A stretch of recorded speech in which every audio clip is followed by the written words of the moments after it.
Hello everyone, Karthika పౌర్ణమి full video ఇప్పుడు apply చేస్తున్నాను.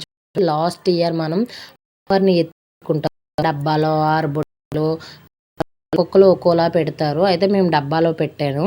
అయితే అమ్మవారిని దించి ఎర్లీ మార్నింగే మనం అమ్మవారికి స్నానం చేసి వారికి వాటర్తో క్లీన్ చేసి పసుపు రాసి బొట్టు పెట్టి ఒక పీటలో నార్మల్గా ఈవినింగ్ పీటనే బొట్లు పెడతాం. నార్మల్గా చిన్న ముగ్గు వేసి ఆ పీటమే పెట్టి దానిపైన ఉత్తరేణి పుల్ల చెంబుతో వాటర్ పెట్టాలి, ఇత్తడి చెంబుతో.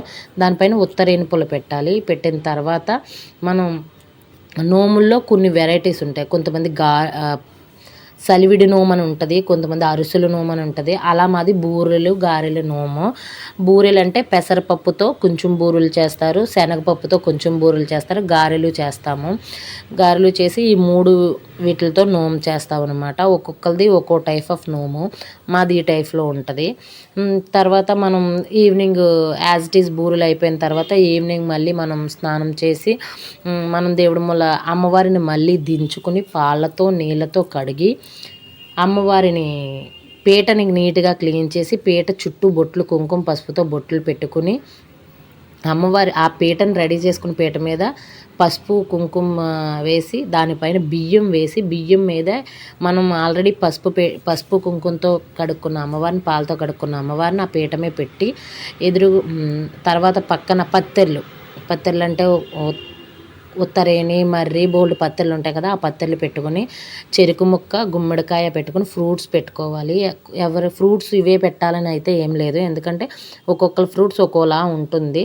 ఆ ఫ్రూట్స్ పెట్టుకోవాలి. ఫ్రూట్స్ పెట్టుకున్న తర్వాత మర్రి ఆకుల్ని 3 ఆకులు 5 ఆకులు 9 ఆకులు అని ఉంటాయి. ఆ ఆకులతో మా 3 ఆకులు వండుకున్న బూరెలు 9 అలా వేసి అమ్మవారి దగ్గర పెడతాం. తర్వాత చెంబు ఇందాక చూసాం కదా, ఆ చెంబులో హాఫ్ వాటర్ వేస్తాము.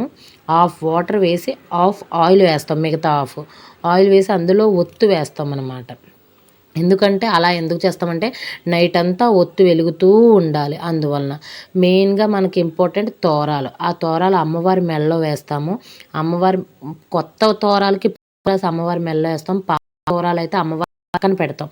ఎందుకంటే అవి ఎవరికి దొరకకూడదు అని నమ్మకం. దొరికితే ఈ నోము చేస్తారు, ఫలితం అంతా వాళ్ళకి వెళ్ళిపోతుందని. తర్వాత ఈ ఒత్తు వేసిన తర్వాత తెల్లవారులు ఆ ఒత్తు వెలుగుతూ ఉంటుంది.